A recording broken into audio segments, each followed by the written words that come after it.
Participants have been joining, sir. So can you're muted. You're muted.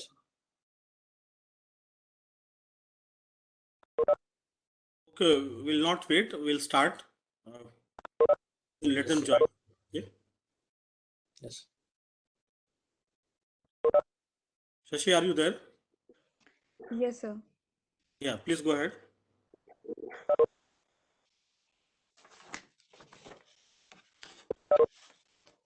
So I'm visible? Yeah. Yes, You're you are right. visible. Okay, sir. So good afternoon, everyone. Welcome back after the lunch break. This is the third and the last session of the today. This session is on the topic a framework for innovation in the COVID-19 era and beyond, which will be presented by Professor Gurjeet Kaur. So welcome, ma'am. We are extremely delighted to have you with us. Before starting the session, I would like to give a brief introduction about you. So, Dr. Gurjeet Kaur is a professor of marketing at Postgraduation Department of Commerce, University of Jammu. She is a master in commerce. She has also done MPhil and she is a PhD holder. Her specialization is marketing, management, and banking. She has more than 21 years of teaching experience and research experience.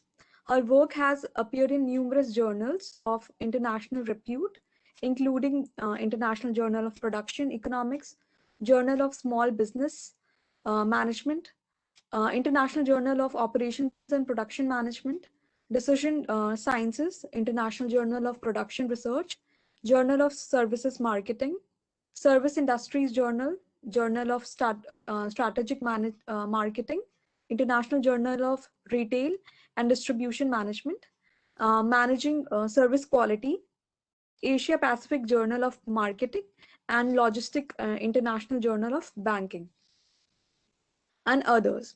Her 2010 article in Marketing Intelligence and Planning was one of the highly commended articles of the year. She is the recipient of Professor Manubhai M. Shah Memorial Award for Excellence in Commerce and Business Management in 2017, instituted by Indian Commerce Association. She serves on the editorial review board of the International Journal of Bank Marketing and Journal of Global Marketing. Ma'am, please address the participants with the topic of the session and a framework for innovation in the COVID-19 era and beyond. Over to you, ma'am. Please Thank you very much. Thank you very much for this introduction. Okay, so this session, the topic of this session is basically the innovations during COVID-19 and beyond. So actually, I was interested in actually, speaking to the participants regarding what we have done recently. In the recent past, we have submitted a paper for a publication consideration to a very elite journal. So I just want to share, what we have, what was our idea and what we thought of actually writing down in that paper. So for this paper, so the idea was this, that being a woman, so like I was wondering that whenever there is a crisis, not necessary that it is pertaining to the women entrepreneurs only, in normal day-to-day life also, whenever a woman, may it be a working woman, I would rather say that a working woman, whenever we face a problem, so what affects largely, what portion of, our entire system gets affected. So then I analyzed that in the recent past, because of certain tragedy which happened with me, so in that case I was wondering what actually has affected a lot in that case. So it was my psychology which get affected. So with that psychology, so now the thing is, being a working woman, so it is not that easy also to keep on, carrying the same mindset for months together, for years together, because, somehow we need to plan also for the future. So then, what would facilitate or what would help us in coming out of that shock or whatever, whatever happens in our lives. Then I realized that it is your family, it is your the friends, so your relatives, everybody helps you to cope up. So keeping that in mind, then there was a call for paper from an elite journal. So then we thought that, let us think of, collecting the data from the women entrepreneurs. And one of my scholars, so she was there in Ahmedabad. So we thought that, let us contact the women entrepreneurs there and let us see that how have they recovered from the COVID-19 pandemic. So it was a pandemic which started, because in March 24, on March 24, 2020, when there was a complete lockdown in India. So that complete lockdown has actually shattered not only the individual's life, but also the lives of, many employees working in the industries. And then how the women entrepreneurs in particular, they have recovered, or did they consider this crisis as a challenge, and are they able to recover from these challenges, such type of challenges? How do they recover, and do they find any opportunity in these challenges? Though it is very easy to say, we do understand, these SMEs, they have lot many constraints, and the major constraint is the funds, the scarcity of the funds.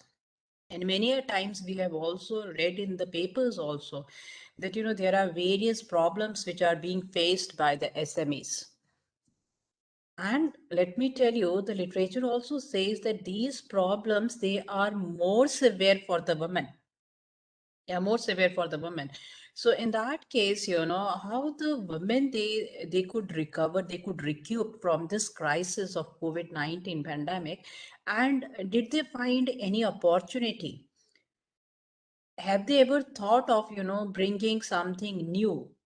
Because everybody, like, from at least for 2 3 months, we were locked up in our homes only. So, and the heavy reliance was on the internet. Even these entrepreneurs also, women entrepreneurs also, they made use of this internet so as to bring the changes in their products, and also to think of, bringing all together a new product. So that is the innovation. So we tried that, to capture only those things which are directly related to the new product innovation. So when we talk about the routine work, yes, they keep on bringing certain changes. Those changes are the incremental changes. Those are the incremental changes which they bring in their products. But now, after a few months, when they have to restart their business, so are they planning for some new ideas? Do they want to, implement the new ideas? Do they have any new ideas with them? And are they planning for some new products? So that's why we confined our study, the data collection, to the manufacturing enterprises and manufacturing enterprises which are being owned and run by the women only. So this is, and in this case, what we did, beside measuring the entrepreneurial orientation of the women, we also looked into the psychological resilience of the women. So what is psychological resilience? Psychological resilience is the ability of a person to recover from the crisis, any sort of disruption. It could be a disruption in your normal life, or it could be a disruption even in the enterprise also. It could be any natural disaster, or it could be something like man-made disaster also. So something which is abnormal, which is non-normal. So resilience basically talks about the ability of an enterprise, or ability of a person to recoup from that crisis and to come back to the normal situation. So that is the psychological resilience. And after reading the literature, we thought that, that this is actually very much relevant. This construct is relevant in case of the women entrepreneurs. At the same time, then we also looked into that, this is the resilience. Resilience means just you have made up your mind. So you have prepared yourself. You feel that you are confident enough now to take up new initiatives. You feel that, whatever challenges have been posed before you, you are able to find some opportunities from, so that not only that you survive through the crisis, but you thrive also. So that, you are able to do something which is actually new. So in that thrust, then we thought, then we started reading the literature on the networking, because the women entrepreneurs, the literature says that women, in case of women entrepreneurs, they are heavily dependent on the networking partners. May it be for the funding purposes, or may it be for also for getting the new ideas. Because these networking partners, they remain in direct contact with the customers. And they keep on getting the new ideas, whatever changes they expect in the product, or whatever new product they want. So they remain in touch with these customers, and these are the micro and the small enterprises. So in that case, those shopkeepers, they remain in touch with the direct touch with the customers, and they are able to provide such type of information. Basically, it is information sharing with the with the women entrepreneurs. Can you please mute yourself?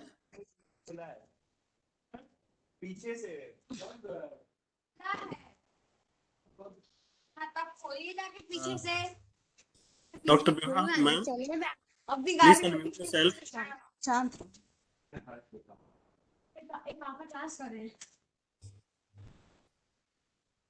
Vibha ji please mute कर लीजिए. Okay, so then we thought that networking actually has a very great role to play in the life of the woman entrepreneur. So then we thought that we should bring in this networking. And in this paper, what we have done is we have looked into the role of both the psychological resilience and the networking. And one more thing we did was that, we categorize these micro and small enterprises into those manufacturing the essential products and those manufacturing the non-essential products. And then we looked separately that whether it is the psychological resilience has a greater impact on the new product innovations for essential products. I'm sorry, I'm feeling disturbed, sir. Okay, ma'am. Sai, please unmute everyone from your side. That makes sense. Yeah, that makes sense. Please unmute. If Kindly mute everybody. And so that, I can take up their queries at the end. Once I'm done with my presentation, then I can take up the queries. yes.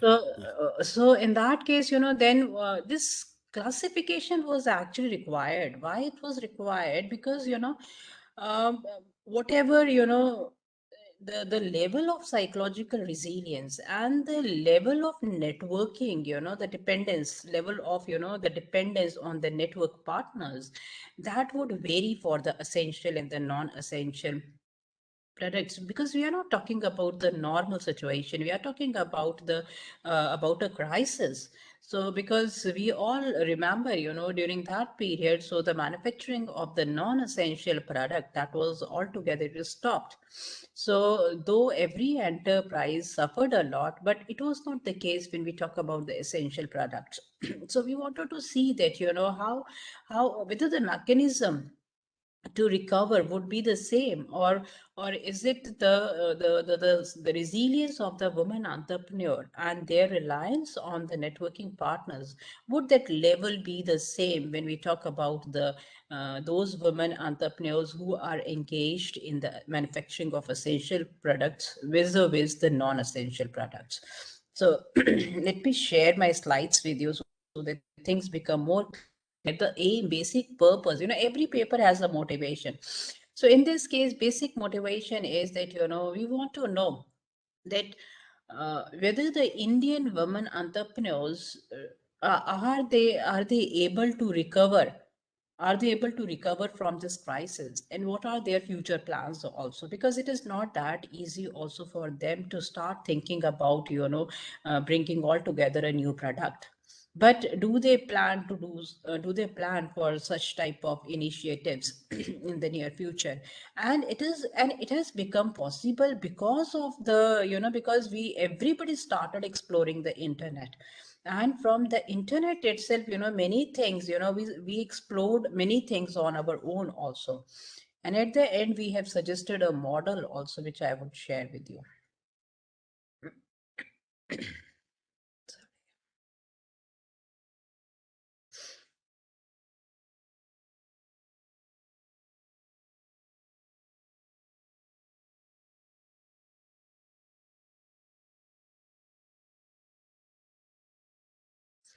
I hope this slide is visible. Is it Yes, it visible is. to us? Yes, ma'am, visible. Yes, yes.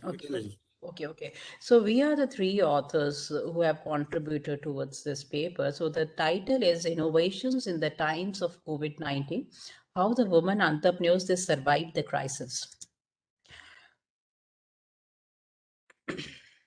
So we all know, that what happened on 24th March 2020. So there was a complete lockdown by the Indian government. So we were made to sit, at least for 2 months, we were made to sit more than 2 months. We all were, we all were locked up in our own places. So because of that, it has affected a lot. So not to talk about the personal lives, but the economy has shattered with this lockdown.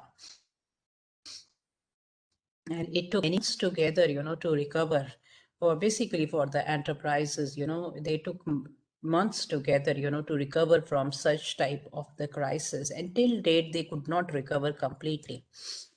So to talk about the women entrepreneurs, so this lockdown has affected millions of the small and micro enterprises and women entrepreneurs in particular. So as stated by the UN Women 2020 and 2020. So women, they are more vulnerable. So, I mean, there is nothing to hide, but, I being a woman, I don't feel ashamed of sharing this with you that the women entrepreneurs, they are more vulnerable to the crisis. Not that we are not confident. The only reason is that we feel ourselves very weak at the time of such crisis. So we recover, and this recovery, speed of recovery is slow in our case. In case of the women. So you may differ with me. So this is my own personal experience based on which so I'm sharing with you. So women entrepreneurs, they are more vulnerable to the crisis. They face greater hardships because somehow women, they have to maintain, it is not only the business, it is not only the work, but irrespective of the fact that women, they are working, still they have to share the burden of the family as well. So whatever family chores are there, so they have to share that, and it is more on the women, and their businesses suffer negatively from the economic crisis. So their businesses, they are actually, because somehow if you have heard about the term bricolage, so bricolage is jugaad. In Hindi, we call it as a jugaad. So men, they are quite proficient in bricolaging the business operations. On the other hand, women, they want everything should be scientific and systematic. So in our case, whether it is taking the class or it is doing some research work, we always try to plan the things much ahead, and then we try to implement step by step. So which may not be the case, which may not be the case always, with the male members, male counterpart. Why? Because they are actually very much efficient in in they are able to recover also quite in a speedy manner. So, and also they are able to manage the resources, the skills, and the capabilities in a much faster speed as compared to the women. So they are able to recover also, because for the recovery, what is required is these resources. So you should have sufficient funds, you should have sufficient skills and the capabilities also with you, which a woman always lack, So in that case, they do not have that much of the confidence also to assemble these resources, to generate these resources so that they can also have a speedy recovery. So because of that, they are more vulnerable to face the crisis. So to talk about the statistics, so statistics says that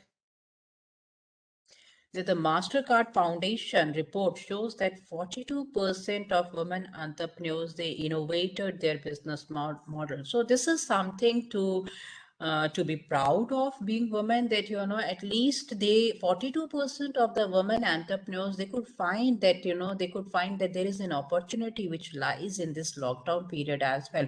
So they got the time to think out of the box, the new ideas, so they could get some period for themselves to international, to internalize that, that they can do much better, or they can think of something new also, so they feel that there are challenges, but they how they would recover from those challenges. At the same time, that they could see the opportunities, so with the help of whom they can actually convert these challenges into the opportunities. So for that, 42% of the women entrepreneurs, they innovated their business models. They shifted to the digital mode. So this is actually a blessing in the disguise only, which happened because, so now they have shifted to the digital mode. And 37%, they innovated to capitalize on the emerging. So now you could see, there are two types of the needs. One is the expressed need, and second is the latent need. So the express need is something which, these women entrepreneurs, or even the customers, basically customers' express needs are those needs which are expressed by the customers, and which the entrepreneurs, they are able to analyze, they are able to understand properly. However, there are certain latent needs. So these are the latent needs are those needs which are difficult to express, or rather I would put in that, these are the needs for which even the customer has no idea. So now the only an entrepreneur, because of his ability. So now in this case, when you talk about an entrepreneur, so entrepreneur is the one who has the ability to innovate, and who remains proactive, and who has the ability to take the risk also. So these are the three dimensions of entrepreneurial orientation. So a woman being an entrepreneur is one who is innovative, who remains proactive, and also who is ready to take the risk. So 37% of the women entrepreneurs who innovated, so they could capitalize on the emerging needs during the pandemic. So they could actually look into those needs which are still unfulfilled, those needs of the customers which are still not met by the entrepreneurs, by the enterprises, by the different enterprises. So that's why they could see that there is an opportunity which lies in it. So they have now it is a high time, and they have a break from their daily routine work, so they can think about something which is new, so they can offer a new product to their customers. So again, talking about a few statistics regarding the women. The women own about 13.5 to 15.7 million enterprises in India, which is almost 20% of all the enterprises. And they are largely micro enterprises, yes, providing direct employment to about 27 million people.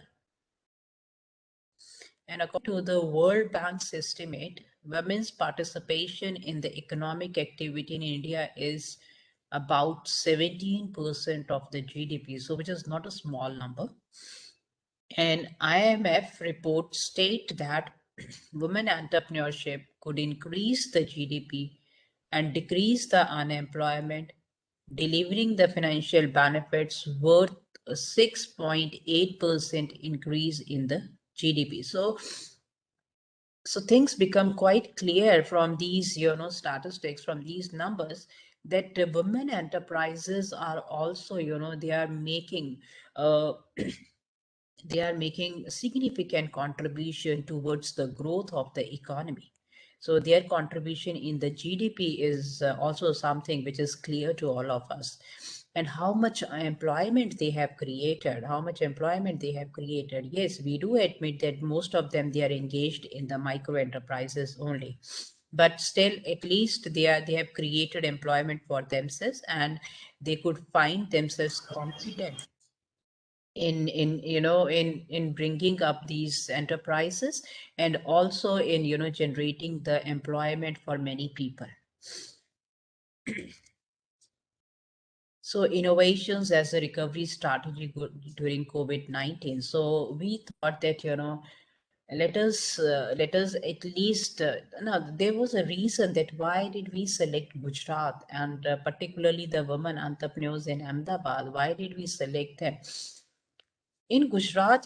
Because this is a state where the families, they live in a joint family system, and it is not only financial status of these enterprises, they are different from as compared to the other states, but also that they are able to, because the more or less the family members, they also contribute in one way or the other way. They help the women in carrying out successful events, also successful initiatives in their in their enterprises.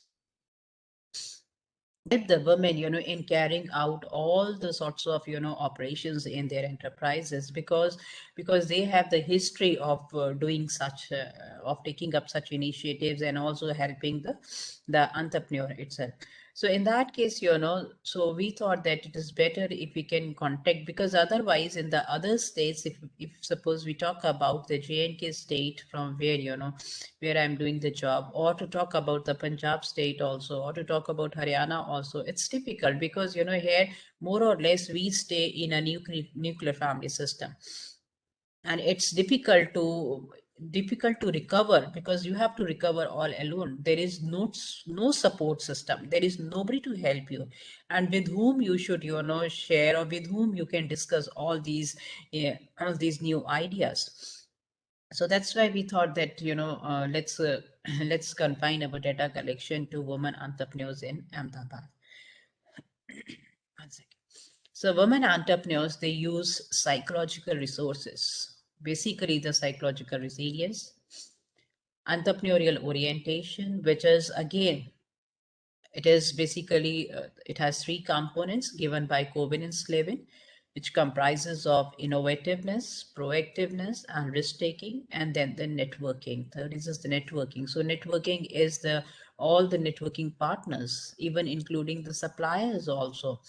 And during the time of crisis, would they be able to help them? Would they be able to help them in terms of the finance also, as well as the other skills, competencies also? Would they be able to extend all these competencies? And also, above all, would they be able to help them to provide them information which can be of great help to them in order to implement that new idea? Resilience and entrepreneurial orientation actually help them to adapt and to tap into, to leverage the new opportunities by introducing the new products, so that they can actually cater the latent needs of the customers. Women entrepreneurs, they enhance their social and professional, because when we talk about the networking, so that is part of the social capital of an enterprise. And so these women entrepreneurs, they try to enhance their social and professional interaction. So what is actually more important for the women, if they have to talk about taking the help of these networking partners? So more important for them is the interaction, the regular discussion, the communication, and the conversation which keeps going. So it's an ongoing communication and the interaction which is important for the women entrepreneurs. regarding the new products or the services during the crisis. So networking actually provided an access to the valuable business information. So women actually they took help of their networking partners so as to come out with the ideas. They can actually introduce a new product in the market that was successful for innovating the new product. So their reliance on their networking partners is to the extent that they can get useful information from them regarding introducing the new product. So we found the research gap. So this was, the background of the paper. And then, we also looked into the literature to support whether we are actually, whatever we are claiming for, whether it is also something, whether the literature also supports our motivation to write this paper or not. Because problem is there, research problem is there, but then the research problem should also be, it should sync properly with the research gap. So then we looked into the research papers. So fortunately we got these papers and many papers also. So, and the literature says that we need more research to understand how entrepreneurs they respond to crisis situations. So that time we got the literature which says that, how the entrepreneurs they recover from the crisis situation. So we need more research. And then the more studies are needed to probe the factors that affect the innovation at an entrepreneurial level, particularly during adversity. So they also encourage, Santoro also encourage that, more research work is required so as to know that, what are the factors, what are the determining factors that would affect the innovation at an entrepreneurial level, and that too, particularly during any crisis. And further, studies investigating the relationship between an entrepreneur's psychological resources and innovation outcomes, they are missing in the extant literature. So Cons and Magnani 2019, so they have also suggested that more studies are required to understand the relationship between the entrepreneur's psychological resources and the outcome in the form of the innovation, because they found that such type of literature is actually missing. So keeping this thing in mind, both the research problem, research gap, so this is the research objective. So even Narsimhan and Vijay 2021, they said that the key challenges for women entrepreneurs in India is regarding what are the various challenges which are being faced by the women entrepreneurs. So those are the social norms, education, networking also, which affect their business prospects. So keeping in mind that these challenges also, so the study aims to analyze the women entrepreneurs' resilience and networking so as to exploit their entrepreneurial orientation that led to new product innovations during the pandemic. We asked these women entrepreneurs that how did the women entrepreneurs they succeed at fostering the innovations during the COVID-19 induced by this economic crisis. Actually, whenever there is a crisis, so everybody and the all types of entrepreneurs, whether you talk about the male or female, they take their time because it's very difficult.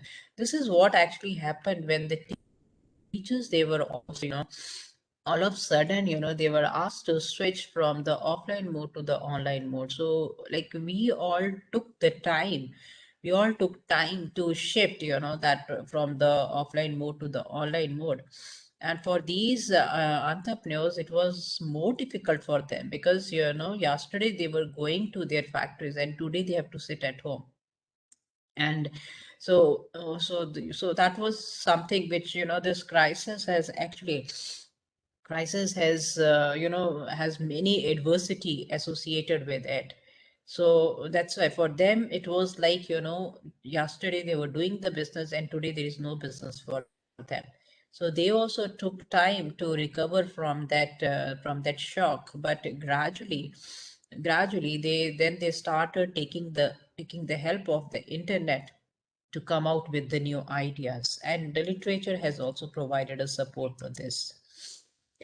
So as I have already stated, so what we did, we try to contact the women entrepreneurs who are engaged in both the manufacturing of the essential products and the non-essential products, because our aim was to see whether psychological resilience, the level of the psychological resilience would remain the same for both the categories of the product, and also whether the level of dependence on the networking partner would remain the same for both the essential and the non-essential categories of product. So the essential products in our sample include the drugs, pharmaceutical, food products, dairy and allied products, whereas non-essential products include chemicals, dyes and intermediates, textile, gems and jewelry, housekeeping items, bed sheet, cushion covers, pillows and rubber foams, and plastic machine and its parts. So in what way we have contributed? What is the basic contribution of our study? So the basic contribution is that, in the month of October or so, I suppose, yes, October only, that we started contacting these women entrepreneurs, and we succeeded in contacting 388 women entrepreneurs running the manufacturing business. Though it is not a contribution to the theory, but immediately after the pandemic, it was also difficult to contact them. Not that easy to contact the women entrepreneurs. We find that women entrepreneurs, yes, so where, I mean, it was our intuition, and we actually we had an idea and a mindset that the psychological resilience would play a significant role, and that's why we find that women entrepreneurs, they drew on their psychological resources of resilience, entrepreneurial orientation and networking to innovate new products during the pandemic. Networking actually helped the women entrepreneurs to introduce the new product innovations for business manufacturing essential products during the COVID-19 crisis. Second, oh my God. And in exact opposite to that, the resilience enabled the women entrepreneurs to introduce new product innovations for businesses manufacturing the non-essential products during the COVID-19 crisis. So now what we actually found here in this study, we found that the level, because we had this gut feeling that the level of dependence on the network partners would not be the same for the essential and the non-essential manufacturing enterprises. Similarly, the psychological resilience, the level of psychological resilience would also not be the same. So actually our results also confirm that.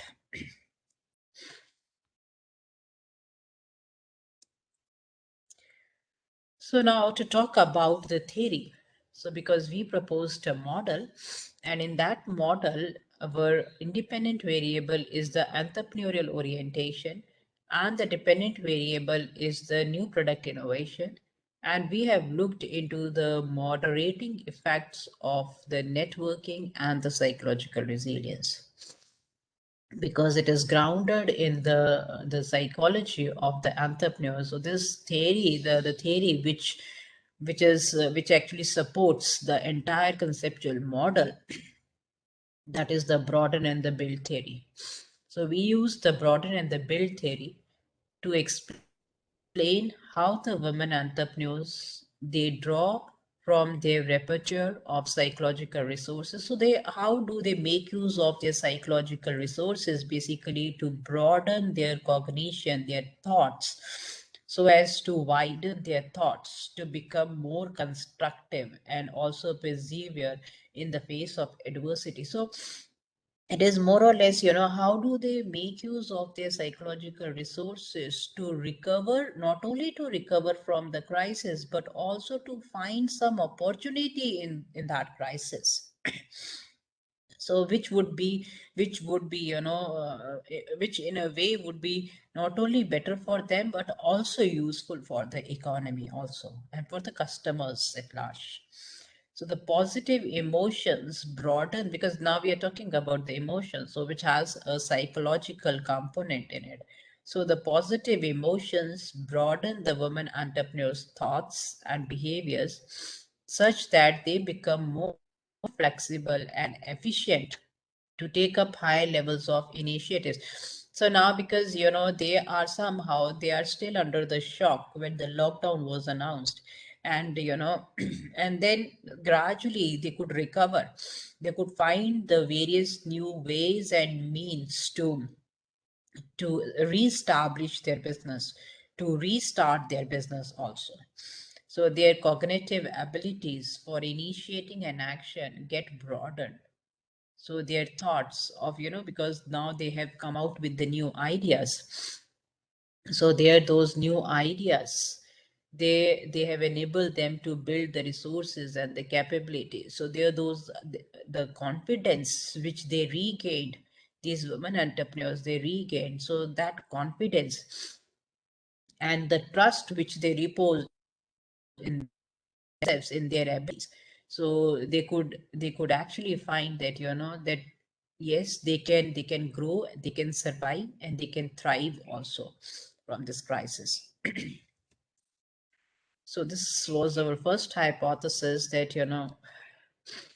that entrepreneurial orientation leads to new product innovations, but this is because of the networking. So we have looked into the interaction effect of entrepreneurial orientation, basically the joint effect of a multiplied effect of entrepreneurial orientation and networking on new product innovations.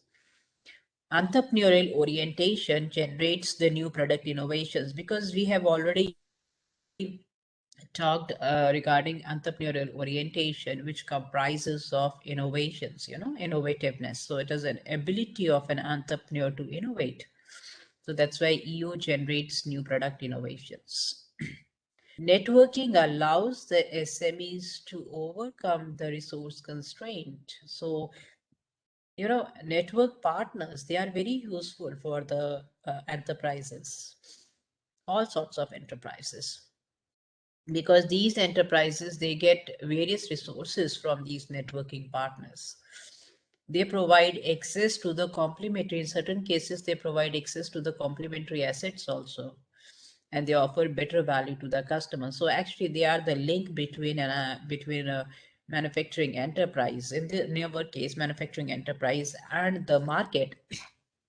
So these networking partners, they are of great help to basically recover from such type of crisis. Businesses supplying essentials such as groceries, medicines, food products, they were exempted from the lockdown. So may not be at that level, but they were allowed to keep their operations continuously. So their operations were keep going during the lockdown period also, because of the essential products, because they were categorized as the essential products. So the manufacturing of such essential products was not stopped. Women entrepreneurs running the essential businesses, they had a head start to the networking. So in their case, yes, so their reliance, their dependence was quite heavy during the crisis. Their dependence on these network partners was very heavy. So the two hypotheses which we proposed in this case was the impact of entrepreneurial orientation on new product innovations is moderated by networking during a crisis, such that this effect is stronger for businesses manufacturing essential products. And H1B, the impact of entrepreneurial orientation on new product innovations is moderated by networking during a crisis, such that this effect is weaker for businesses manufacturing non-essential products. So there's a literature support, whatever we hypothesize. So there has to be a literature to support our assumptions. So we have provided literature support for it, not particularly talking about essential and the non-essential products, but in general, because networking actually it is more helpful during the crisis period whenever there is some disruption, disruption of any nature. These networking partners, they have actually helped the enterprises to come out successfully from these from such type of crisis. So they in the past also, this networking has actually helped the companies a lot to survive the crisis, the disruptions. The second hypothesis was that entrepreneurial orientation and the joint impact of entrepreneurial orientation and psychological resilience on the new product innovation. So this was our hypothesis, second hypothesis. Resilience is a highly valued psychological resource. So this is a psychological resource which an entrepreneur possesses. It enables the women entrepreneurs to those women entrepreneurs who are psychologically resilient, in whose case they are psychologically more resilient. So in their case, they are able to recover from the crisis in a more speedy manner. It enables the women entrepreneurs to face adversity, overcome the setbacks, and imagine a future when they face such type of crisis. Women entrepreneurs running non-essential businesses, they faced relatively greater disruptions. Yes, this is more true in case of the non-essential businesses, manufacturing businesses, because in their case there was a total lockdown, total closure of their manufacturing unit in case of non-essential business, and that's why those women entrepreneurs, they were badly affected with this lockdown. So that's why we are proposing that resilience, psychological resilience, would strengthen the entrepreneurial orientation and new product innovation. This link, the relationship for SMEs manufacturing non-essential. So in case of because in case of essential products, so we have hypothesized that the reliance on networking would be heavy in case of, it would be more in case of those manufacturing enterprises which are manufacturing the essential product. It is the other way around in case of psychological resilience, because what we are proposing here, that that this psychological resilience is more required, and the level, if the level would be high, and this level has to be high in case of those women entrepreneurs who are manufacturing the non-essential products. One second. So what we are proposing here, we are proposing that the impact of entrepreneurial orientation on new product innovations is moderated by psychological resilience during a crisis, such that this effect is stronger for businesses manufacturing non-essential products, because psychological resilience is required with respect to those manufacturing units, those manufacturing enterprises which were manufacturing non-essential products because the manufacturing of such products stopped altogether from 24th March 2020. The impact of entrepreneurial orientation on new product innovations is moderated by psychological resilience during a crisis, such that this effect is weaker. So now what we are proposing is stronger and weaker. So such that this effect is weaker for businesses manufacturing essential products. In case of networking, we are proposing that the link between the entrepreneurial orientation and the new product innovation would be stronger for the essential products and would be weaker for the non-essential product. However, in case of psychological resilience, we are proposing that the impact of entrepreneurial orientation on new product innovation would be stronger for non-essential products, whereas it would be weaker for the essential products. So this is the third hypothesis which we set up, that that is the here we looked into the three-way interactions. So the interaction of entrepreneurial orientation with resilience and networking, and their joint impact of all these three on the new product innovations. While networking is more critical for women entrepreneurs running the essential businesses during a crisis, resilience is more useful for the women entrepreneurs running non-essential businesses. So therefore, both the networking and resilience, so we are proposing that both will moderate the relationship between entrepreneurial orientation and new product innovations. So hence we hypothesized that the impact of entrepreneurial orientation on innovations is jointly moderated by networking and psychological resilience during a crisis. This is the conceptual model. We first looked into the impact of entrepreneurial orientation on new product innovation. So we ran separate analysis for the essential product and the non-essential product. Then we looked into the impact of networking in affecting the relationship between entrepreneurial orientation, and new product innovation. Thereafter, we checked for the impact of psychological resilience in affecting the impact of entrepreneurial orientation on new product innovation. So we ran this model twice separately for the essential products and the non-essential products. So talking about the research methodology, so we got the list from the women wing of the Gujarat Chamber of Commerce and Industry, and they provided us with a list of 524 women entrepreneurs running the manufacturing businesses.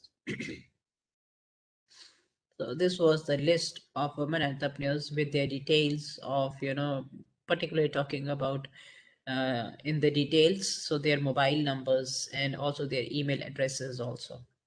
And yes, their the office also, the official address also of these enterprises. So the list of 524 women entrepreneurs with all these details, we obtained, this list from the women wing of the Gujarat Chamber of Commerce and Industry. Because one of the authors, Prateek Modi, is from IRMA, Institute of Rural Management, Anand. So he helped us to get this list. And we could interview 388 women entrepreneurs between October 2020 to January 2021. So more than 3 months. We took more than 3 months to contact these many entrepreneurs. It was difficult because, for them also it was a period when they were recovering from this crisis.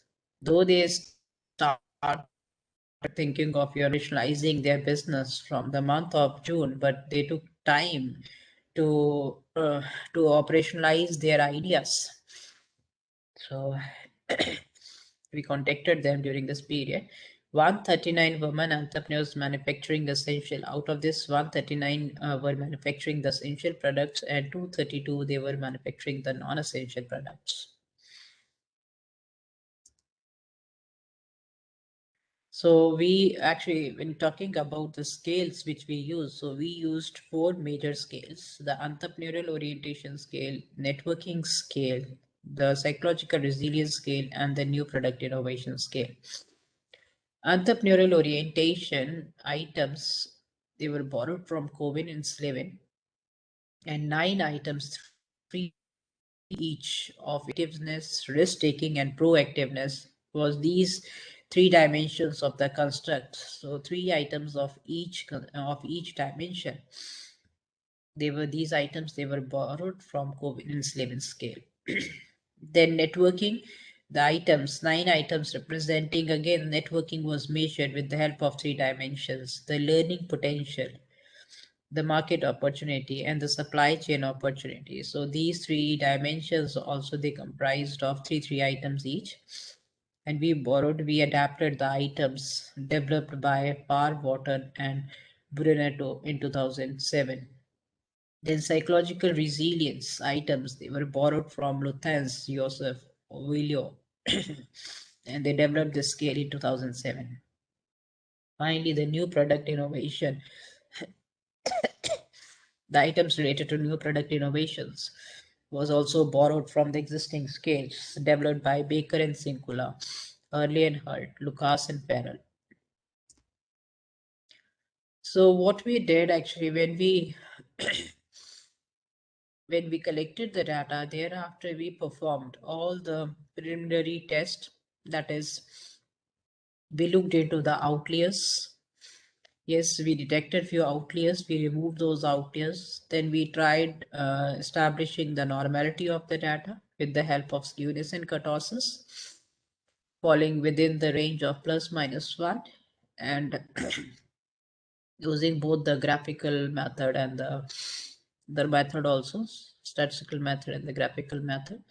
And thereafter, then we conducted the common method variance also.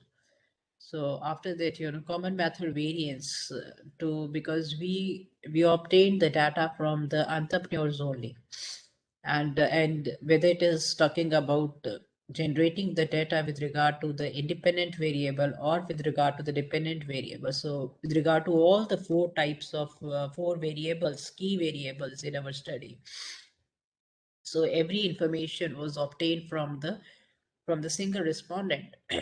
We did not cross check it, and that's why it becomes essential for us to prove that that biasness is not there in our data set. So we tried to prove.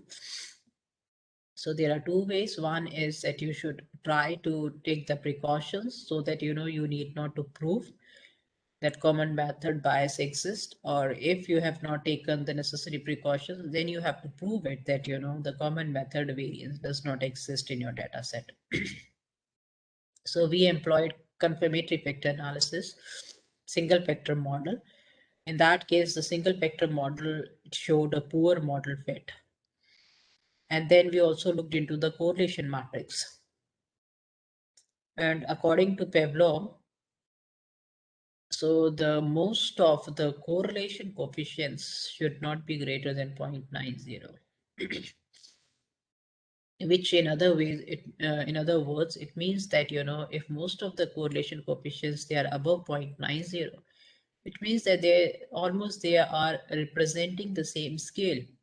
They are not different. So in our case, if the most of the correlation coefficients would be above 0.90, that would indicate that the women entrepreneurs, they could not differentiate between entrepreneurial orientation, new product innovation, networking, and resilience. So they have perceived these 4 scales to be similar, which did not happen in our case. Correlation matrix of the latent constructs. In this correlation matrix, we found that 0.793 was the highest value in the correlation matrix, and which is less than the threshold of 0.90. It was also not for most of the correlation coefficients, they were below 0.50.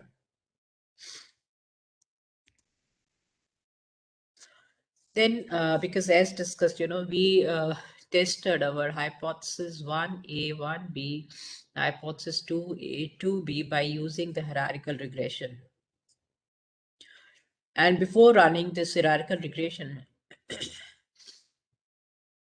we have also proved the reliability of the data and validity of the scale by looking into the average variance extracted, and discriminant validity also proved by comparing the average variance extracted with the squared multiple correlation value. So average variance extracted helps us to establish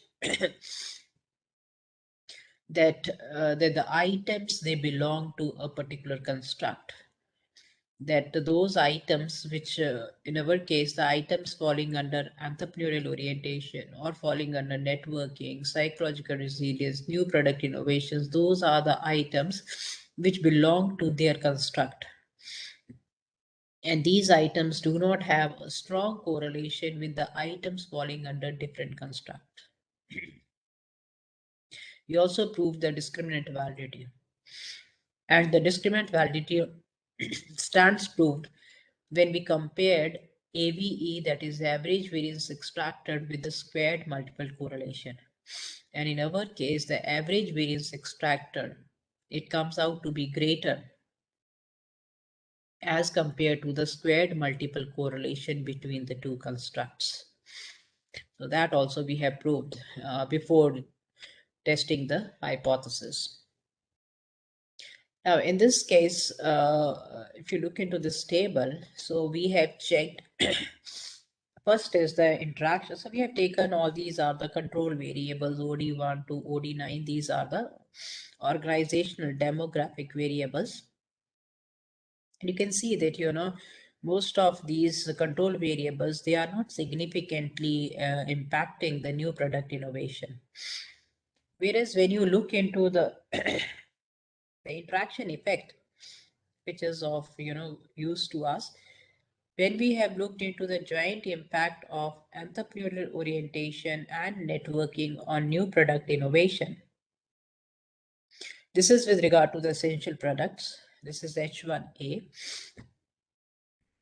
So new product, that is entrepreneurial orientation in networking and networking leading to new product innovation. This is significant, which is 0.264, and it is significant at 95% level of confidence.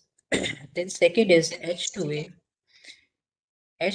which is entrepreneurial orientation and its interaction with psychological resilience and the joint impact on new product innovation, which is insignificant in case of essential products.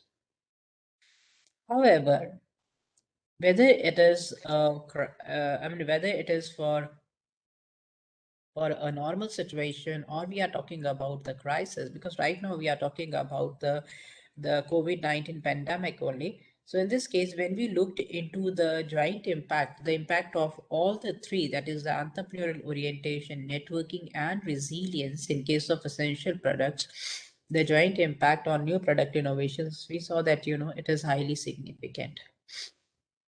So which means even in case of the essential products, though resilience and entrepreneurial orientation, the value is insignificant, 0.236, but in the presence of networking, because in case of essential products also, so the demand was not that high, demand has fallen.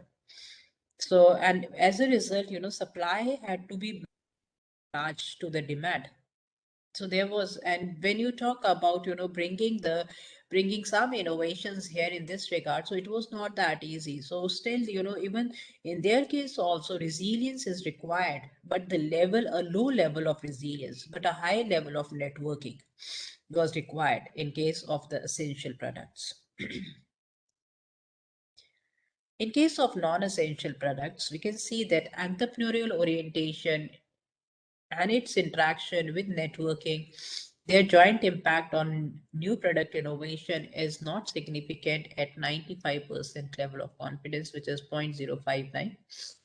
Whereas it is in case of the EO into resilience, somehow I have to see that whether this value is correct or not. Okay. If we see the model 6, yes, we have reported the model 6 only. So EO into networking and their impact, joint impact is insignificant in case of non-essential product, whereas EO into resilience, their impact is significant at 95% level. And the combined impact of EO, networking, and resilience is highly significant in case of non-essential product. So whether it is the essential product or the non-essential product, the joint impact, because in case of non-essential product, a high level of psychological resilience has impacted more as compared to the low level of networking in this case. And you can see that other, these control variables, they are not impacting, they are not significantly affecting the new product innovation. And you can look into the direct impact of EO also on the new product innovation in case of non-essential products, and the direct impact of networking, the direct impact of resilience also on the in case of non-essential products.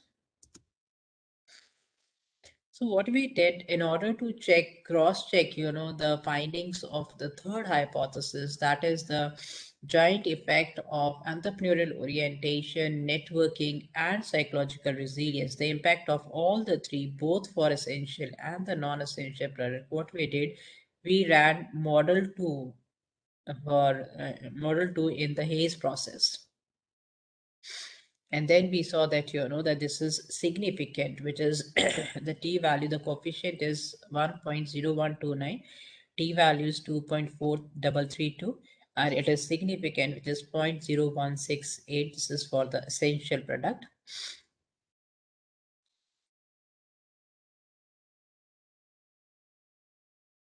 Okay. Sorry, I have not reported. Whereas, it came significant for both the essential as well as the non-essential product. The Hayes process, it has supported both in both cases, for both the data sets, the essential product data set and non-essential data set, it has supported that in both the cases, the interaction effect of all the three, entrepreneurial orientation, networking, and psychological resilience, their joint impact was highly significant on new product innovations for both essential and non-essential products. So what are the major findings of our study? So we found that women entrepreneurs running these micro, small, medium-sized enterprises, they were very few in number, manufacturing the essential products. So those women entrepreneurs who are engaged in manufacturing the essential products, in their case, networking has strengthened the impact. Networking has actually strengthened the impact of entrepreneurial orientation, because they remain in direct contact with their networking partners. So those networking members, including the suppliers, so they used to provide the useful information to the entrepreneurs, to these enterprises, that how they can bring the changes or what is being demanded by the market and how they can fulfill those needs. So in case of essential products, these women entrepreneurs, they relied heavily on their networking partners. So this is highly significant for essential products. Whereas when we talk about the non-essential products, it is the psychological resilience which moderated. Their psychological resilience has strengthened the relationship between entrepreneurial orientation, or the impact of entrepreneurial orientation on new product innovations in case of non-essential products. So in case of essential products, it is networking, whereas a high level of psychological resilience, it became apparent in case of non-essential products. And we found in both the cases that a three-way interaction between entrepreneurial orientation, networking, and resilience is actually all the joint impact of all the three has helped these women entrepreneurs to bring the new innovations.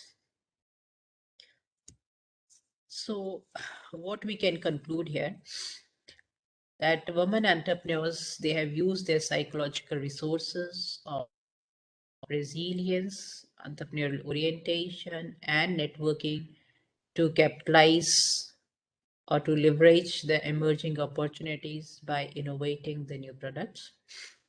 They could not only survive the crisis, because now they found the opportunities instead of looking for the threats, or instead of sitting idle in their homes. So what they preferred, looking for various options. So how in a different manner they can serve the customers, and how they can bring changes in their existing products, and how they can fulfill the needs which are still unmet. So that's why they could not only survive the crisis, but they also build a foundation for the future growth. And the networking has helped the women entrepreneurs if they were manufacturing the essential products, whereas their psychological resilience has assisted them more. Those who were engaged in manufacturing the non-essential products. What are the research implications of our study? So research implications are that networking, which is a significant component of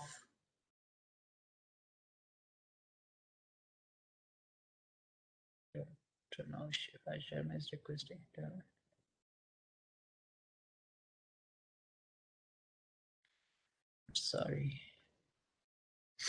So networking, which is a significant component of social capital, it helps the women entrepreneurs to generate the new ideas, also through discussion and interaction, to create the knowledge, new knowledge, and also to generate the resources so that they can introduce the new products.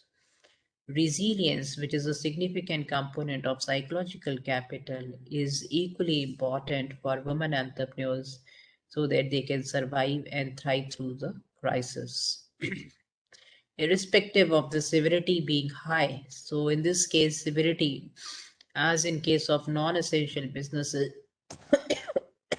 so whether we are talking about the non-essential businesses, in whose case the severity, the impact of crisis is severe, in case of non-essential business, and the severity level is low in case of essential businesses, entrepreneurs, they need to be psychological resilient so that they can integrate the resources generated by the networking.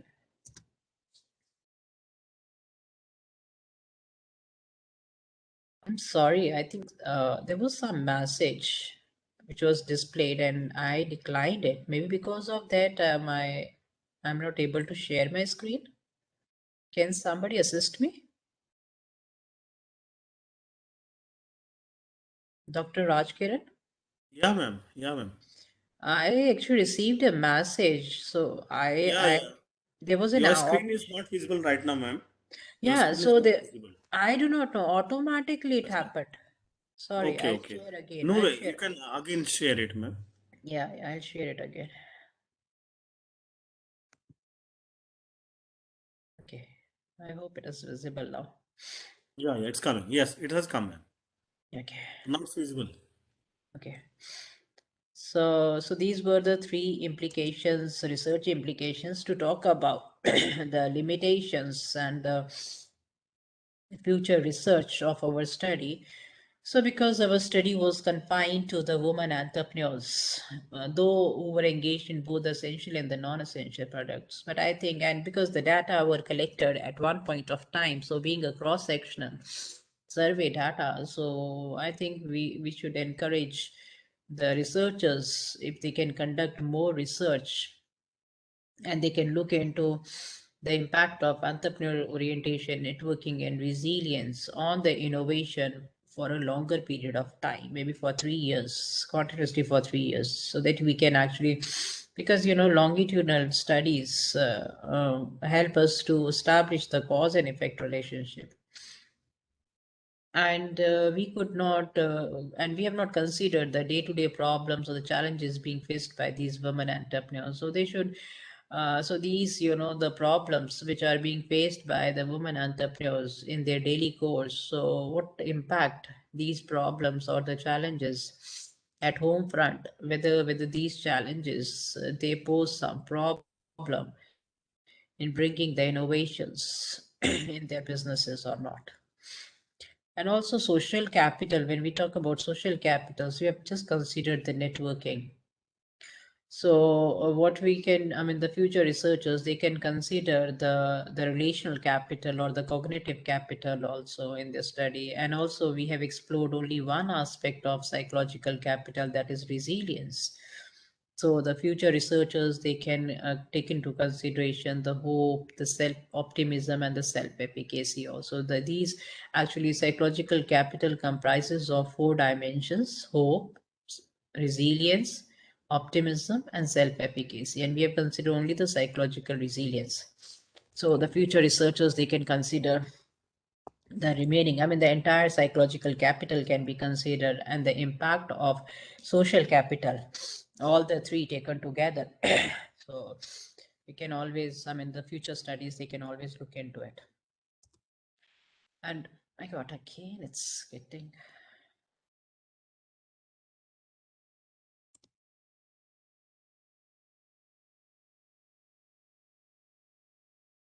Yeah.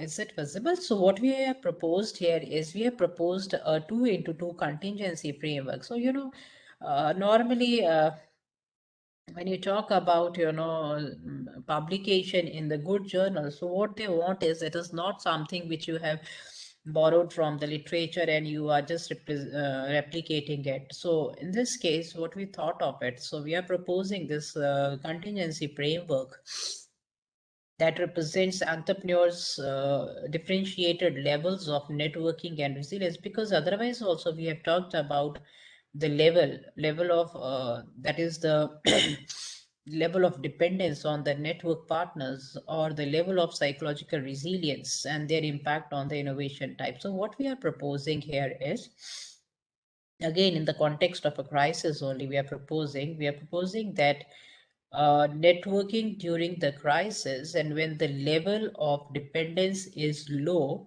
in that case, and the resilience, psychological resilience level is low, in that case, so which means it is not only for the women entrepreneurs, but for all the types of enterprises. In their case, if their dependence on the networking is low, and the psychological resilience is also low, so they would not be able to come out with any innovation. If the networking level is low, but the resilience level is high, so in that case, they would be involved in exploitative type of innovation. What is exploitative? Exploitative is that you are bringing the innovations by making use of existing resources, skills, and capabilities, which means whatever is available to you, so you are making use of that only. So this happens. This is more true in case when we introduce the incremental innovations, or when we introduce the modifications in the existing products. So when we bring modifications in the existing product, so in that case, that is a type of exploitative innovation. So we are exploiting, we are making use of the existing resources and capabilities. So this is more or less type of an incremental innovation, bringing a few changes in the existing product. When the level of networking is high, but on the other hand, the level of resilience is low, that would result into explorative innovation. Why explorative innovation? So because of networking, you are getting new ideas. You are able to gain new knowledge. You are getting new information from these networking partners. So you are able to think about the new product. This is basically a new product. Not introducing the modifications in the existing product, but you are bringing altogether a new product. But if the level of networking would be high and the level of psychological resilience would be high, so at that time, in such a situation, you would find both the exploitative and explorative innovations can take place. So this is the case of ambidextrosity. This is a case of ambidexterity, that is maintaining a balance between exploitative innovation and the explorative innovation. So somehow, because these MSMEs, they have found themselves short of the funds. So because they do not have the adequate funds to finance their new projects. So in that case, what is possible for them? So it is not possible to keep on exploring the new ideas, or to keep on implementing the new ideas. So what they can do is they can always switch between exploration and exploitation, and they can always look for the that how to maintain the balance between the exploration and the exploitation. And based on this exploration and exploitation, so we started writing one more paper in the women entrepreneurs context only, by considering not the networking and the resilience, but yes, by considering this exploration and exploitation innovation in our next paper. Thank you very much. Yes, colleagues, now it is open for discussion because I think whatever I could share with you, so I have done that. So if you can, Participants, someone was participants. If you yeah. have any questions or interaction. So not, I mean, not necessary that it has to be confined to whatever I have shared, but whatever doubt you have or any other query which you, I mean, any point which is not clear to you, so kindly ask me. So now the entire house is open for discussion, please.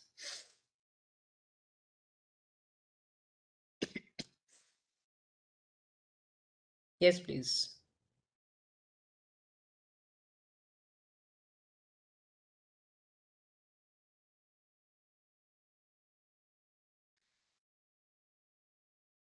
Participants, you are requested to ask questions. Sir, how many participants are there? Ma'am, we have right now, can see 87 now.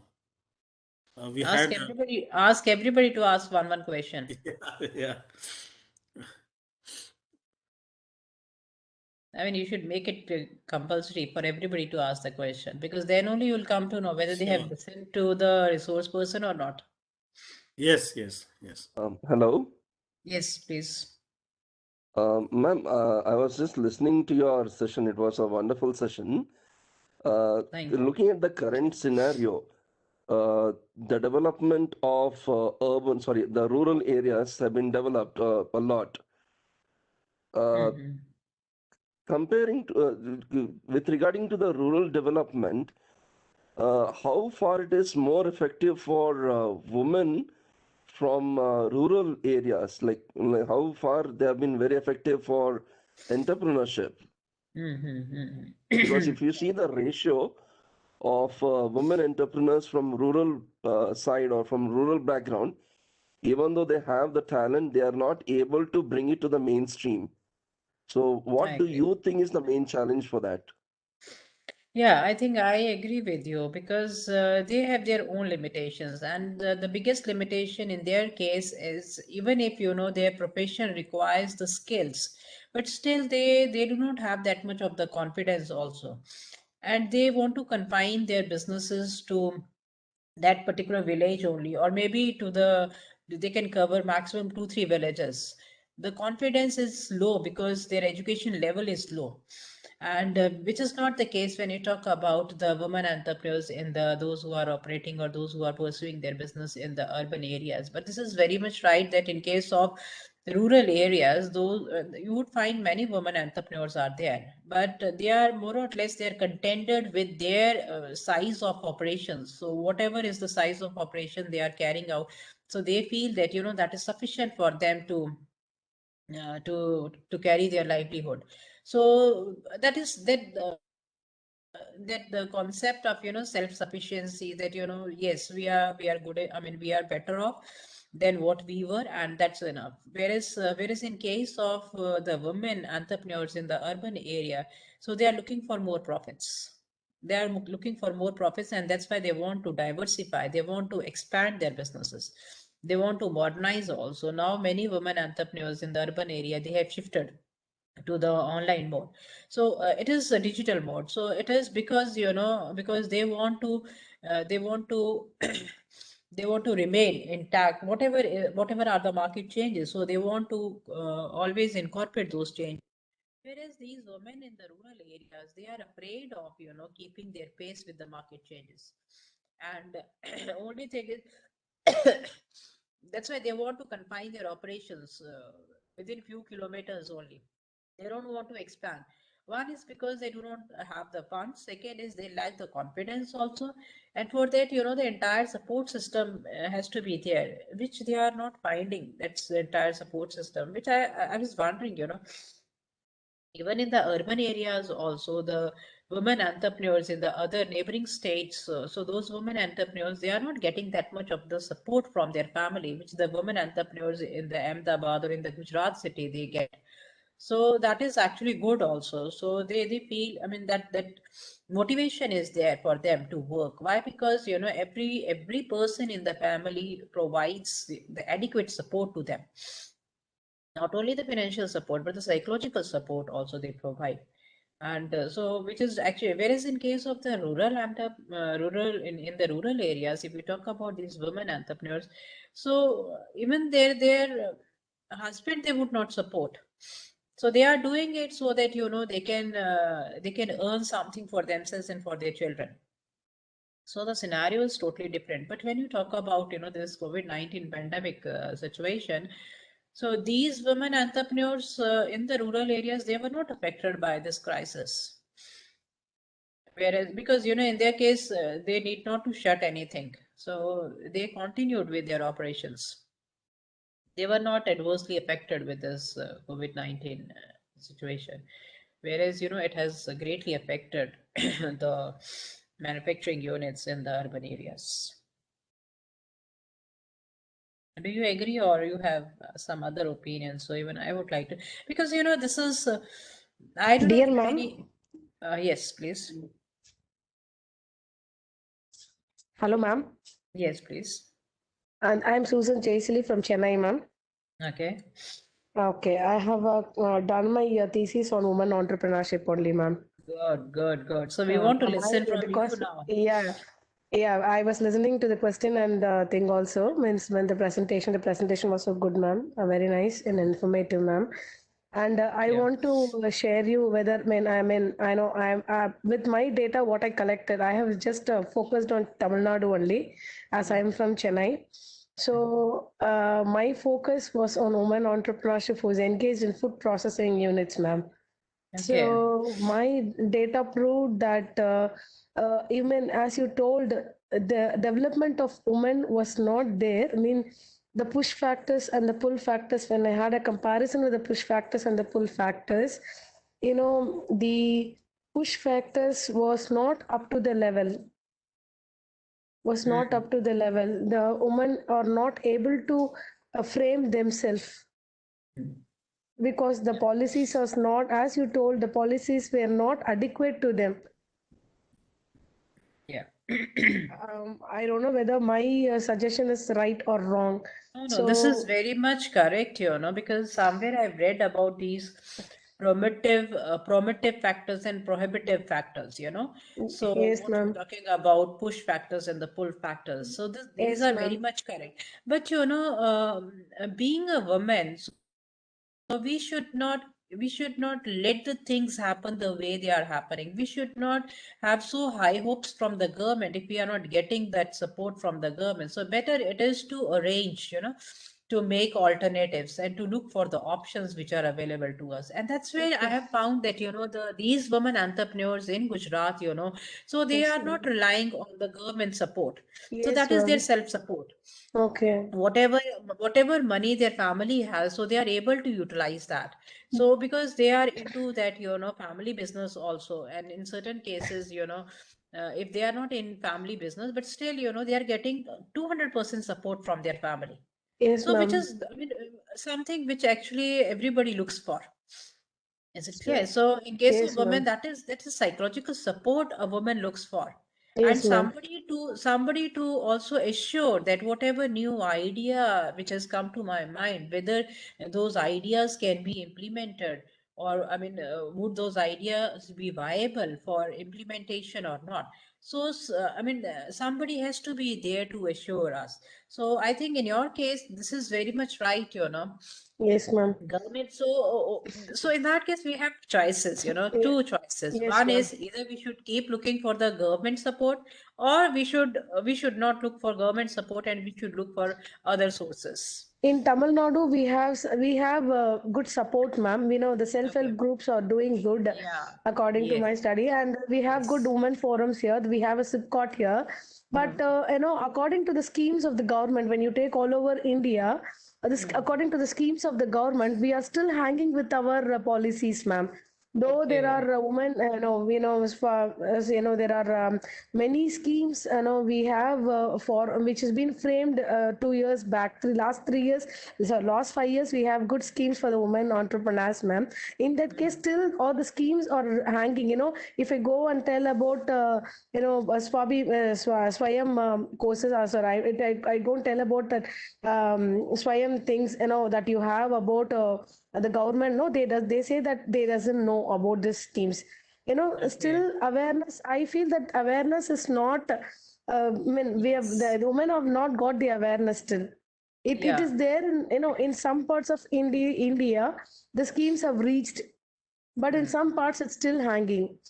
So Yeah, I think again, that if, again, in that case, when we talk about the rural entrepreneurs, the women entrepreneurs in the yes, rural ma'am. areas, in their case, unawareness is something which is very much right. They are not Yes, aware of yes, these schemes. In case of urban areas, in case of urban areas, so women entrepreneurs, they may be aware of these schemes, but then they are reluctant to make use of these schemes. Why? Because of the number of formalities and other things which are required. So they I mean, they do not want to enter into all these cumbersome process, so that's why they are reluctant to make use of these schemes. So yes, I mean, so these government, they are also not that forthcoming. They are, though they introduce various policies and the schemes, but when it yes, comes to ma'am. implementation, so there are many hurdles for the entrepreneurs to make use of those schemes or to make use of those policies. Whatever assistance the government is ready to offer, and not that everybody would get Yes, you those get it, yes, benefits. ma'am. So that would be limited to very few. So provided you qualify all those conditions, then only you'll be able to get it. Yes, ma'am. So many difficulties are there which these entrepreneurs, women entrepreneurs especially, they are facing, because they lack that confidence to meet these government officials on daily basis. So, and to fulfill I those mean, formalities. yes, Yes, ma'am. please. According to today's recent technology, we have a good technology. When even the rural people have their, I mean, Android phone nowadays. So we have good technology, ma'am. But the support is Yeah. very less for us, ma'am. Yes, So please. these are some of the findings that I can give on based on my studies, ma'am. Yeah, these are I very think that useful. Yeah, you know, useful suggestions, I suppose. yes, ma'am. Thank you very Yes, much, please. ma'am. Thank you for answering my Thank question, you. ma'am. Thank you, Susan. Thank you very Okay, much. ma'am. Bye, ma'am. See, one more Any good question is questions? there. There is one question in the chat box, that what Yeah, in the further chat box. role can the cooperative movement play in women entrepreneurship in the post-COVID?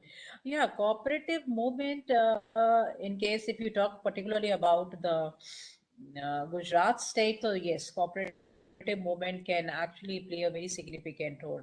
But otherwise, cooperative movement is no more successful in other parts of the country. I don't know about about the South India of the country, but that, I mean, those states. But more or less, when you talk about the cooperative movement, when we talk in context to the networking, so it is a cooperation only.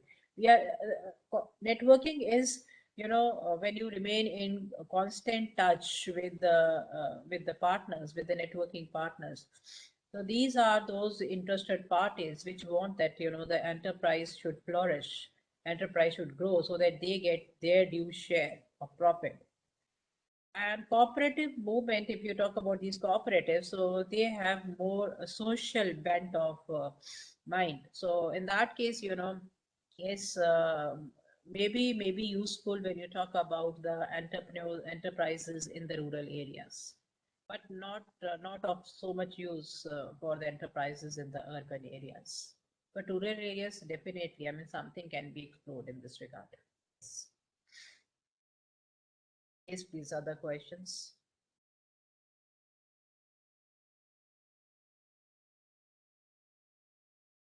Yes, dear participants, if you have any other queries, you can ask ma'am.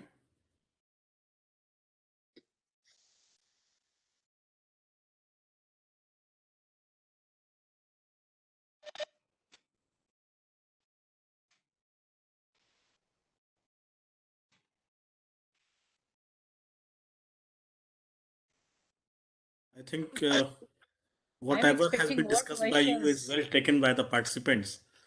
It was so No, sir. I want informative. more questions because what now I want to listen to the participants. Yeah. Because even It is every coming up. participant has, yeah, every One, participant has an experience. one question One in or chat the other box. way. Not, yeah, in the chat yeah, box it there is is one there. question, ma'am. Yeah, one question is there. Which factors are more important for women entrepreneur, mental support or financial? Though funds are required, no doubt in it. Whenever, whenever you want to start up with the business, it is not only your the mental makeup which is required. Yes, mental makeup is required because you need to have an idea. So that idea, then you should confirm these idea. But how to implement that idea. So funds are also required. So in our case, we have taken up psychological resilience because of the crisis. Otherwise, during the normal situation, funds are required to implement, to operationalize our ideas. So that is very much required. So for that, I think for any enterprise to start with any enterprise, or if you want to expand your business, so for every business activity, for every business operation, you need funds. Even your new idea or any idea would not cannot be implemented, cannot be operationalized unless you have funds. So funds are actually required. But during any crisis, then then you need to recover, you need to recoup also. So, okay, do you think the mindset of people plays an important role in supporting? Yes, mindset of the people and more particularly your family. There is one more question. So I just read that question. So it is not the mindset, but basically, yes, mindset also, but the support which you get, the psychological support which you get from your family, that is very much required, more particularly in case of women entrepreneurs. Male entrepreneur, in case of male entrepreneurs, they may not be looking for the family support. But for female entrepreneurs, yes. When you talk about the family support, so it is it is that they are able to help them to carry out the business operations. At the same time, they are able to help them in bringing up the children of the woman, of that woman also. So in every aspect, if the family is there to support, then only the women they can succeed in carrying out their ideas. Pretty much right. Can you share some insights on the major challenges for grassroots level women innovators in terms of access to mentorship and schemes?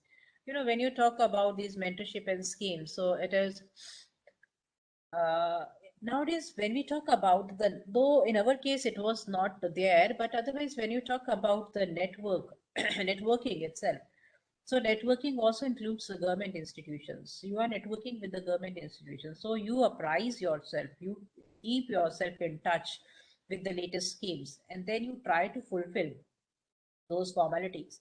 So networking is not confined to these channel members only, that the wholesalers and retailers or the suppliers. Even your competitors also, they are part of networking. The government institutions, they are part of the networking. The NGOs, they are part of the networking. So networking means with whom you try to interact. So who would be useful for you to conduct your businesses, or who would be useful to come out to help you to come out with your new ideas, or who can actually be helpful to you in confirming your ideas, and who can provide you with the funds also, even these financial institutions also. So networking is not confined to these supply chain members. So networking nowadays, the definition of networking has broadened. So we include even the NGOs also, those NGOs and other government institutions also. And you would find that they keep on updating the information of these enterprises. So they remain in touch with these enterprises, so that whatever are the new schemes, so these new schemes, they reach to these enterprises and they are able to take maximum benefit out of these schemes. So that's why networking has become, even with the competitors also. So networking, they are part of networking, so that whosoever comes to know about it, so he or she would share, one entrepreneur would share with the other entrepreneurs also. So sometimes jointly they take up the initiative, jointly they take up the business. for one particular, for one particular product. So, and that's why nowadays, this idea of outsourcing has become very important, crucial nowadays. I do agree with this, but the thing is, if you want that, you should get complete information, or you should first of all you should be aware of the new schemes, and then you should get complete information. For in that case, the only way out left for every type of whether woman or male or female entrepreneur, or whether you talk about in case of essential products or non-essential products, whatever it is, what is required is that that they need to strengthen their networking. That is the need of an hour. They need to strengthen. Yeah, I can take up more questions, please, unless there is more question. That part.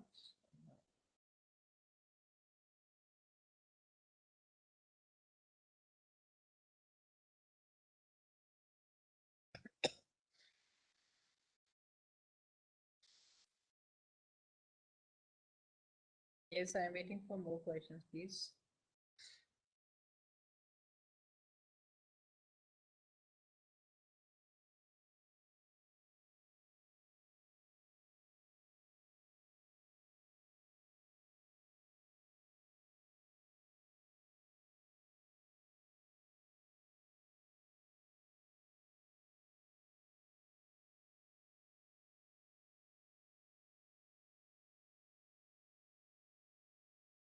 Yes, colleagues, I'm waiting for your questions.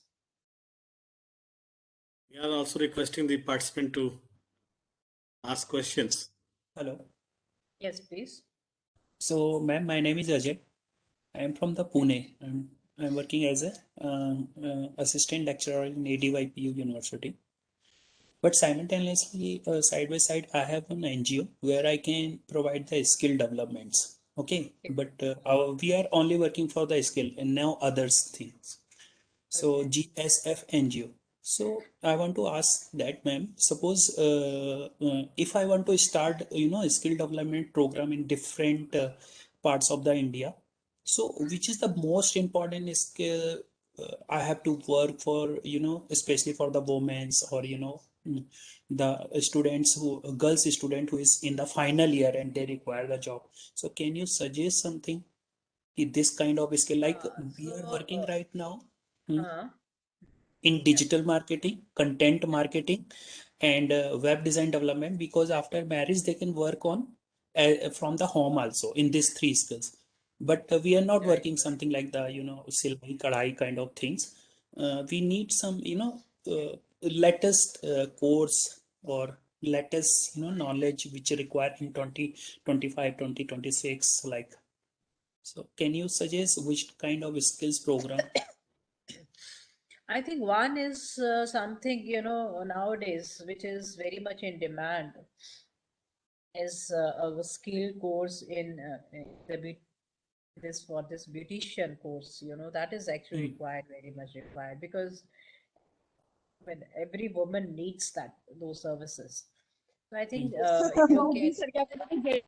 you can make more women Hmm. skillful, in this, or maybe if you can make them skillful, because that is easy for them. It is easy also to set up their own beauty salon also. So I mean, not much investment is required. Right. So I think so that if you can make them more skillful in that case. So nowadays embroidery vagara though is not required, but yes, I Right. mean it is. I think this is something which you can work on, and in making these girls, skillful Yes, yes. particular area. I think that would be more useful. Yes, right. We try to use those type of course where not require a lot of instruments like the computer, laptop. So we choose the content writing because the if the girls they have a good English, they can write those all the even they don't have a laptop. If they have a cell phone, they can write some content and they can sell that content. Like what we feel in last 10 years, I'm working as a freelance web designer as well. So what I feel, more than 3 to 4 thousand websites every day people are making in India, but they don't know what to write inside that, like about us, our mission, our vision, why we are different. So our planning is that we can try to make our own program where where girls can write anything, and if they write from their mind, it is unique, no plagiarism, nothing, and they can write in the pen and pencil as well, no require electricity. And second one, it's whatever you suggest, a beauty parlor, it's also a good, but there is little bit investment again, but that we like this also. Yeah, I mean, it depends. In when you talk about the states like Punjab, J&K, Haryana, so there, even the stitching, tailoring is equally important, because normally the ladies, they wear these suits. Right, So they can fetch good, and in that case, there is not much investment which is required. So, so they can outsource for the embroidery purposes, but at least the rest of the things they can manage. Their boutiques, they can manage. If not that boutiques, but at least at some, I mean, maybe some tailoring work they can right, always, to begin with, they can always think of that. all right. These are the professions. These are the professions which do not require huge funds, but at the same time, they would start getting the return Written, yes, yes. on the investment. So the return is assured. Okay, okay, yes, that's great. Right. So return is something in this case which is assured, and then they provide the employment to other people also. Yes, yes, at the same time, right, right. Great, At the great. same time, so it is not that you are providing, if you are making one person skillful, so that one person is making many people skillful. Right. Right. Yes, So it's they are great. there. So that we need to establish that chain. We need to provide more employment to the people. Yes, yes. Still, Employment is still most. our youth is unemployed. Larger chunk of our youth is still unemployed. So that at least they are engaged, somewhere they are engaged. Right. So they are able to Uh, help their families also. yes, yes, yes. That's great. So that's we try to search those type of program. We try to attend a lot of seminar. Like this seminar is really. I attend all the lectures in this, and this is a great initial from the organization really, because conversation with the different faculties live is also good. Like I'm working as assistant professor even in UI UX design, Android development kind of thing, but I'm talking with you. It's a good, great interaction program they organize. Like it should be Yeah, I there, must not agree. only the not only the 26th January. Because of that, they should do this all the things from the basic Regular purpose. basis. Yeah, Yeah, yeah. that's right. That's right. So one more question is there. Do you think there is a need to launch more EDP, entrepreneur development programs in vernacular and native languages to increase the reach and adoption in rural scouting? So, I mean, that's always good also, that if we can, spread such type of, or we can create awareness among the people in their own language, so that, more awareness can be created. So in that case, the state can own the uh, responsibility of spreading this information in their own language. That would be more effective. Yes, that would be more effective, because more particularly when you talk about the rural areas, so people, they are quite devoid of this information, such type of information. That information never reaches to them, because maybe because of the mode of language, which is English, which is being used, and which is not helpful for the people in the northern India, or maybe in the western part of the country. So this is very much right, that these entrepreneur development programs, they should be conducted in their native language. I do agree that should be done. Actually, what we have to think about is the outcome to make these programs more effective. So we need to work towards making these, why these EDPs, they are not so successful. So what can be done to make these programs more effective? So this could be one of the factors. Yes. that we need to deliver lectures, more lectures in the native language. I agree with you. Very much right. Thank you. Yeah, any other question?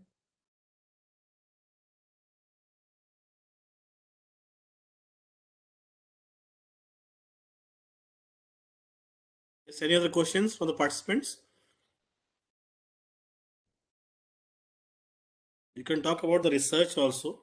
Madam is a good researcher and she has a lot of citations in the So papers anything, also. yeah, related to research, I would try to answer your question.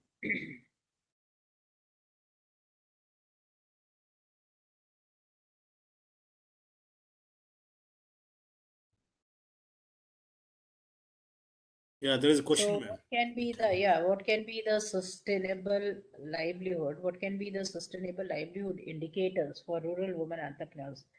So when you talk about sustainable livelihood indicators, and so otherwise, what do you think, Shikha Singh? According to you, what could be such indicators? Again, talking about the rural women entrepreneurs only. Ma'am, Any that is what I indicators? have to work upon, ma'am, because I'm a research scholar in Raipur, Kalinga University, and I have chosen a topic. Your voice is cracking, Shikha. Hello, ma'am, am I audible? Yeah, No, now you no, are no. not.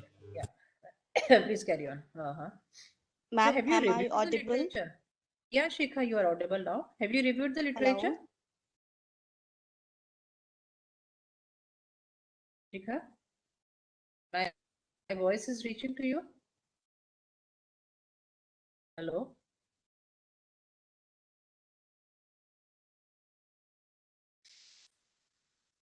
You are hello. not audible. Yeah. Can you Now hear you are us? audible. Yes. Sorry, I'm not able to connect. Hello. Yes, you are audible. Shikha, Please proceed. Shikha, we can hear you. You are muted Can you yourself. please continue?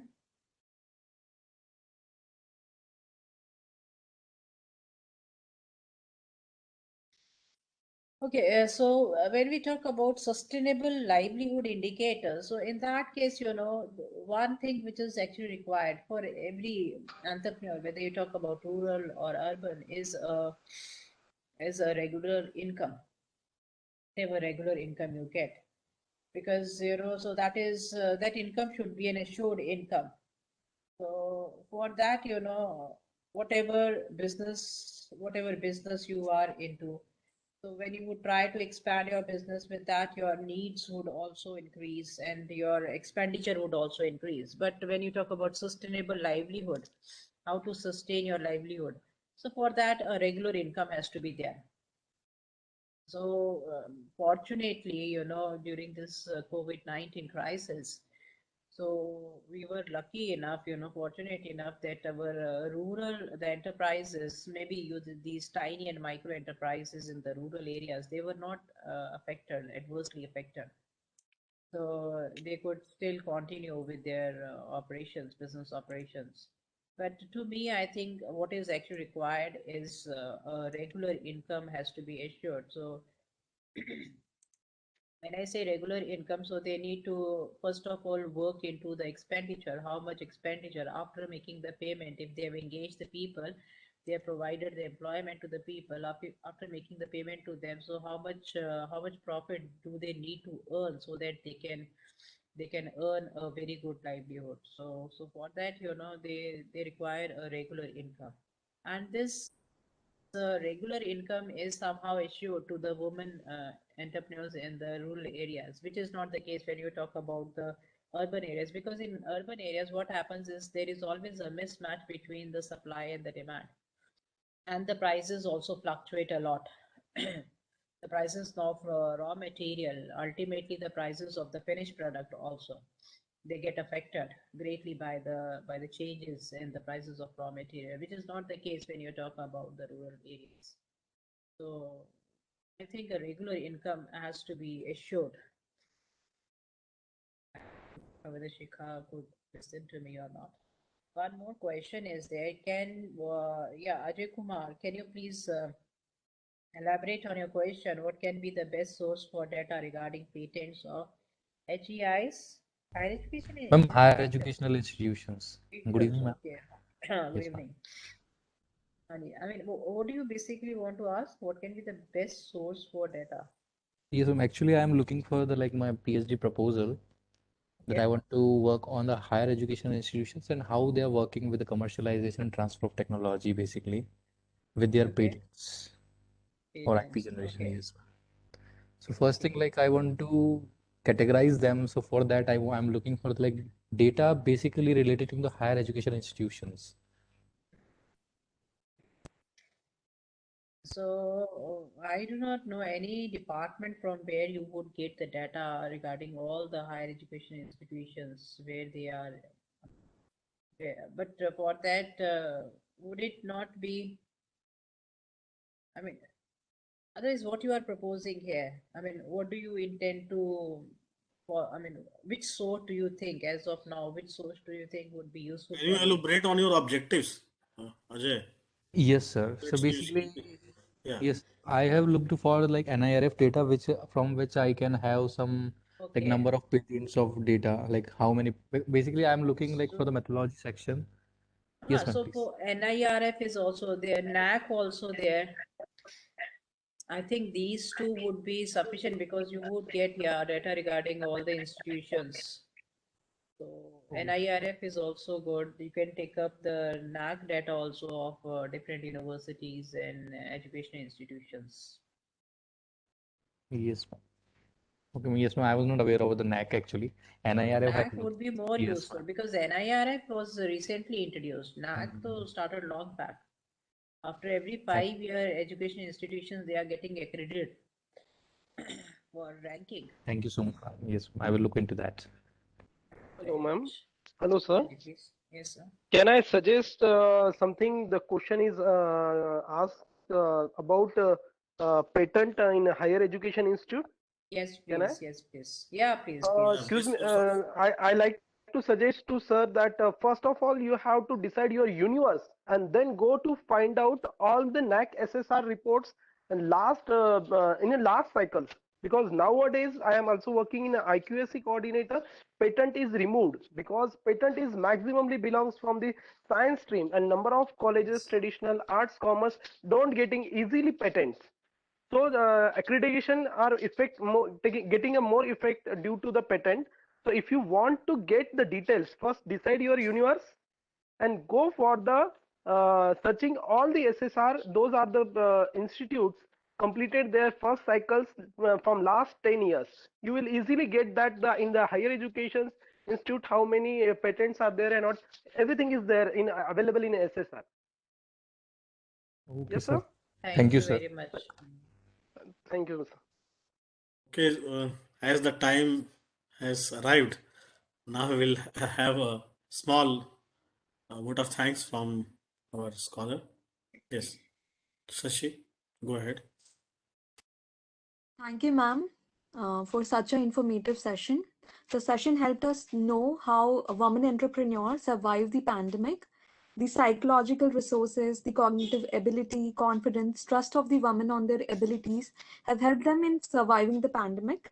The three-way interaction between the entrepreneurial orientation, networking, and resilience helped women entrepreneurs to capitalize on emerging opportunities by innovating new products. Thank you so much, ma'am, for taking out time from your busy schedule to be the part of this session and helping us to understand the topic really well. Thank you, ma'am. Thank you very much, Dr. Rajkiran ji. Thank you very much for your invitation. And it is always, I mean, I've always, appreciated such type of efforts because, this is not a normal initiative which you have taken up because, talking more, being more focused and talking about the innovations, which is very much a need of an hour also. We need to think more about the innovations nowadays.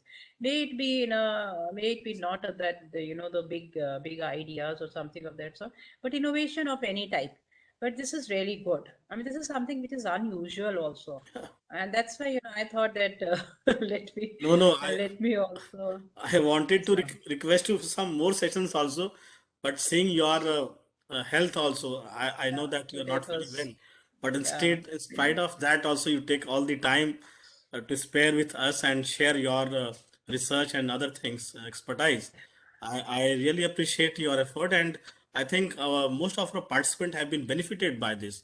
They will have addition to their research, they're deciding their proposals.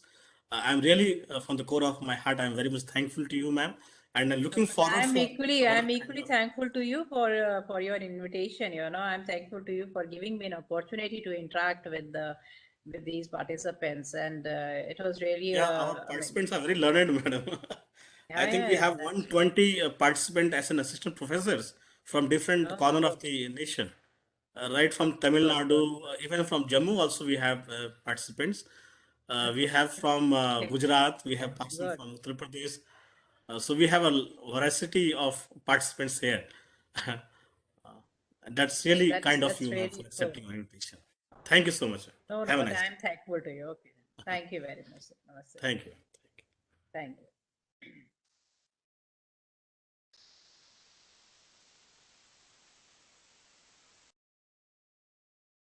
So, dear participants, I hope you all please stay for a minute.